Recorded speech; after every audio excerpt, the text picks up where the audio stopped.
ਦਿੱਲੀ ਦੇ ਤਿਲਕ ਵਿਹਾਰ ਇਲਾਕੇ ਵਿੱਚ ਸਿੱਖਾਂ ਅਤੇ ਵਾਲਮੀਕੀ ਭਾਈਚਾਰੇ ਵਿਚਕਾਰ ਹੋਏ ਟਕਰਾਅ ਤੋਂ ਬਾਅਦ ਉੱਥੇ ਤਣਾਅ ਦਾ ਮਾਹੌਲ ਹੈ। ਦਿੱਲੀ ਪੁਲਿਸ ਵੱਲੋਂ ਚਲਾਈਆਂ ਗਈਆਂ ਗੋਲੀਆਂ ਦਾ ਵੀ ਚਫੇਰਿਓਂ ਨਿਖੇਧੀ ਕੀਤੀ ਜਾ ਰਹੀ ਹੈ।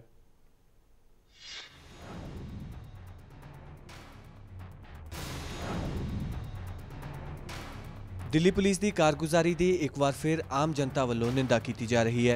दरअसल पश्चिमी दिल्ली के तिलक विहार इलाके में वाल्मीकि भाईचारे और 1984 दंगा पीड़ितों विचकार टकराव हो गया, जिस ते काबू पाने लई दिल्ली पुलिस ने दोहां धिरां ते गोलियां वराउणियां शुरू कर दित्तियां।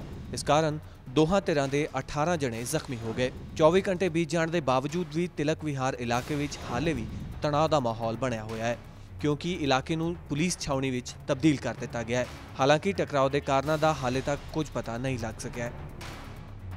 तिलक विहार के कुछ लड़के हमारे सिख या सरदार परिवार के लोग वो बाइक पे स्टंट कर रहे थे। सिख तो है ही नहीं है। बाइक पे स्टंट कर रहे थे, पता नहीं क्या मसला। तो वो स्टंट कर रहे थे तो हमारी एक कॉलोनी की लेडीज पे टक्कर मार दी उन्होंने। तो हमारे आदमी जिंदा डुप्लीकेट बने। हमारे कुछ लोगों ने उनको जाके कहा कि बेटा ये गलत काम है, ये मत करो आप। तो भाई वो लेडीज को भी चोट लग गया और उसके गोद में कोई बच्चा था उसको भी चोट लग गया। तो उनको मना करा।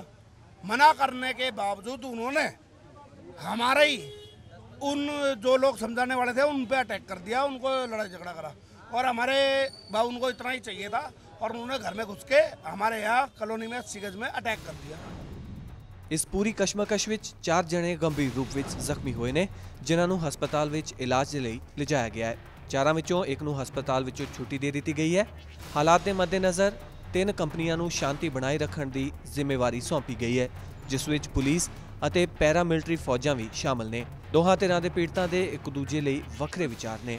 ਦੋਹਾਂ ਧਿਰਾਂ ਦੇ ਪੀੜਤਾਂ ਦੇ ਦਿਲਾਂ ਵਿੱਚ ਇੱਕ ਦੂਜੇ ਲਈ ਗੁੱਸਾ ਤਾਂ ਜ਼ਰੂਰ ਹੈ, ਪਰ ਦੋਹਾਂ ਪਾਸਿਆਂ ਦੇ ਲੋਕ ਇੱਕ ਗੱਲ ਸਾਂਝੇ ਤੌਰ ਤੇ ਕਹਿ ਰਹੇ ਨੇ ਕਿ ਜੇਕਰ ਪੁਲਿਸ ਚਾਹੁੰਦੀ ਤਾਂ ਇਸ ਪੂਰੇ ਮਾਮਲੇ ਨੂੰ ਸ਼ਾਂਤੀ ਨਾਲ ਸੁਲਝਾਇਆ ਜਾ ਸਕਦਾ ਸੀ, ਪਰ ਭੀੜ ਤੇ ਕਾਬੂ ਪਾਉਣ ਲਈ ਉਹਨਾਂ ਨੇ ਗੋਲੀਆਂ ਵਰਾਉਣੀਆਂ ਸ਼ੁਰੂ ਕਰ ਦਿੱਤੀਆਂ, ਜਿਸ ਕਾਰਨ ਪੂਰੀ ਕਹਾਣੀ ਹੀ ਬਦਲ ਗਈ ਅਤੇ ਟਕਰਾਅ ਖੂਨੀ ਰੰਗ ਵਿੱਚ ਬਦਲ ਗਿਆ। ਹੁਣ ਸਥਾਨਕ ਸਿਆਸਤਦਾਨਾਂ ਵੱਲੋਂ ਪੀੜਤਾਂ ਲਈ ਇਨਸਾਫ ਦੀ ਮੰਗ ਕੀਤੀ ਜਾ ਰਹੀ है। ये लोगों ने वहाँ जब हम गए थे रात में तो उन्होंने कहा उनके पास फुटेज है, जो गोली चलाई है फुटेज है। तो उसकी इंक्वायरी DIG अनिल ओझा कर रहे हैं। जो फुटेज है, जो सबूत है वहाँ दे। वो नहीं चले पुलिस को नकारने से क्या होता है? पुलिस नकारने से क्या होता है? जो आपके पास सबूत है, जो उन्होंने कहा जो हम लोग एक फुटेज बनाए हैं, फ़ोटो है हमारे पास, और उसके लिए DIG नियुक्त हो गए हैं, तो वहाँ इंक्वायरी हो गई, दूध के दूध पानी के पानी आना। इस घटना तो बाद सिख आगुआं ने पुलिस की निखेधी करदਿਆਂ मांग की है कि पूरे मामले की निरपक्ष तौर पर जांच करवाई जाए। दिल्ली सिख गुरुद्वारा प्रबंधक कमेटी ने ऐलान किया है कि सिख पीड़तां दे इलाज का पूरा खर्चा उन्हां वल्लों दिता जाएगा। इस दे नाल ही कानूनी लड़ाई विच भी उन्हां दा पूरा साथ दिता जाएगा। दिल्ली गुरुद्वारा मैनेजमेंट कमेटी जिन्ने साडे बंदियां नूं गोलियां लगियां, जिन्हां इत्थे सट्टां भी लगियां, उन्हां कईयां दे पत्थर नाल सिर पाटे पाया, कि डांगा नाल पाटे पाया। बड़े 25 40 35 40 बंदे ਜਿਹੜੇ ਫੱਟਣ ਘਰਾਂ ਵਿੱਚ ਪਿਆ, और कई उत्थे डरदे बाहर ही नहीं आउंदे, पता नहीं की हो जाना। और कईयां ते प्रेशर पा रही है पुलिस कि तू अपने बयान वापस ले ला, और तू बदल दे, तुहाडा फैसला करा देने। क्यों करदी पुलिस हो जा काम? ਇਹਦਾ मतलब कितने कितने कोई कमी कमजोरी है ना। ਅਸੀਂ ਇਹਨਾਂ ਸਾਰਾ ਇਲਾਜ भी करावांगे और ਇਹਨਾਂ ਦੀ पूरी पैरवाई दिल्ली गुरुद्वारा प्रबंधक कमेटी करेगी, जिम्मेवारी बनती है। इस पूरे मामले ते पश्चिमी दिल्ली तो मैंबर पार्लीमेंट महाबल मिश्रा ने पुलिस की भूमिका ते सवाल चुकदियां उन्हां दी निंदा की है। मैं तो ये इंक्वायरी भी मांग किया है, इसका एक इंक्वायरी भी हो। इंक्वायरी होने के बाद इनकी जो सहायता होगा हम करने की कोशिश करेंगे। इस मामले की जानकारी लैण पहुंचे पत्रकारां नूं भी दोहां धिरां दे पीड़तां तो दूर रखा गया अते कोई गलबात नहीं करन दित्ती गई। हालांकि हस्पताल विच पीड़तां दे रिश्तेदारां दा कहना है कि पहलां उन्हां दा इलाज सही ढंग नाल नहीं किया जा रहा सी, पर हुण जख्मियां दी हालत विच सुधार है। हमने बोला इनके हाथ में गोली है, तो उधर के डॉक्टर बोलते हरिनगर वाले गोली नहीं है। इधर आन के ऑपरेशन करवाया हमने तो गोली निकली।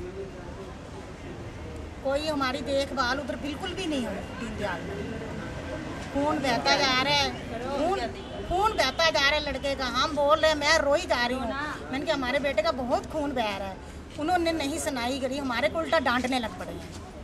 कहते तुम बैठे रहो, कहाँ बैठे रहो। हमने हाथ भी जोड़े उनके आगे भी, हमारा बेटा देख लो, उनका खून बहुत बह रहा है, इतना दर्द हो रहा है, सुई में से भी खून आ गया। उन्होंने जब भी हमारी सुनाई नहीं करी।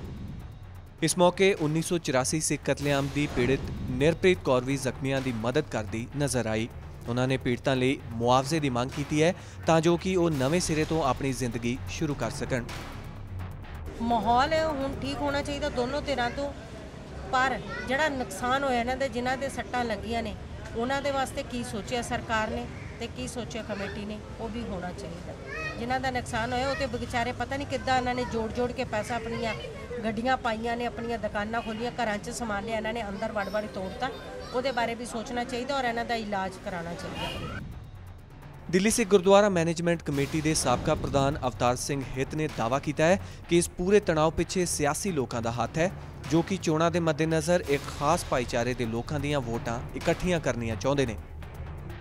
ਇਹ ਵੋਟਾਂ ਗੇਰ ਕਰਨ ਵਾਸਤੇ ਜਿਹੜੀਆਂ ਅਸੀਂ 80 ਗਜ ਪਲਾਟਾਂ ਦੀਆਂ, ਸਾਡੇ ਵਾਸਤੇ ਤਾਂ 80 ਗਜ ਵਾਲੇ ਕੀ ਜੋ ਦੂਸਰੇ ਕੀ ਸਾਡੇ ਸਾਰੇ ਇੱਕੋ ਜਿਹੇ ਨੇ, ਸਾਨੂੰ ਤਾਂ ਕੋਈ ਫਰਕ ਨਹੀਂ। ਜਿਹਨੇ ਚੋਣ ਲੜੇ ਉਹਦੀ ਵੋਟ ਸਾਰਿਆਂ ਦੀ ਵੋਟ ਚਾਹੀਦੀ ਉਹਨੂੰ। ਇੱਥੇ ਵੋਟ ਦੀ ਰਾਜਨੀਤੀ ਨਹੀਂ ਕਰਨੀ ਚਾਹੀਦੀ। ਜੋ ਕੁਝ ਹੋਇਆ ਇਹ ਭਾਈਚਾਰੇ ਵਿੱਚ ਦਫੇੜ ਖੜੀ ਕੀਤੀ ਆ ਤੇ ਬੰਦੇ ਮਾਰੇ ਗਏ ਔਰ ਜਿਹੜਾ ਪੁਲਿਸ ਦੇ ਰੋਲ ਕੀਤਾ ਨਿੰਦਣਯੋਗ ਪੁਲਿਸ ਇਹ ਰੋਲ ਆ। ਅਸੀਂ ਇਹਦੇ ਵਾਸਤੇ ਐਲਜੀ ਨੂੰ ਮਿਲਾਂਗੇ, ਹੋਮ ਮਿਨਿਸਟਰ ਨੂੰ ਮਿਲਾਂਗੇ ਕਿ ਇਹਨੂੰ ਸਸਪੈਂਡ ਕੀਤਾ ਜਾਵੇ। फिलहाल पुलिस वालों इलाके में दोहां भाईचारिਆਂ के लोगों को एक दूजे तो दूर रखा जा रहा है, पर अफवाह का माहौल पूरा गर्म है। हालांकि पुलिस वालों राजीनामा करवाउण दीआं कोशिशां भी कीतियां जा रही ने, पर छेती ही अजिहा हुंदा नज़र नहीं आ रहा। नवी दिल्ली तो पत्रकार रशपाल दसकोत्रा दे नाल सुप्रीत सिंह कालों, डे एंड नाइट न्यूज़। खबरां दी दुनिया विच आओ, साडे नाल कदे भी ते कितों भी जुड़ो। ਆਪਾਂ ਮਿਲਾਂਗੇ ਫੇਸਬੁੱਕ ਤੇ, ਅਸੀਂ ਦਿਖਾਂਗੇ YouTube ਤੇ, ਸਾਨੂੰ ਫੋਲੋ ਕਰੋ ਟਵਿੱਟਰ ਤੇ। ਖਬਰਾਂ ਨਾਲ ਜੁੜੇ ਰਹੋ ਦਿਨ ਰਾਤ।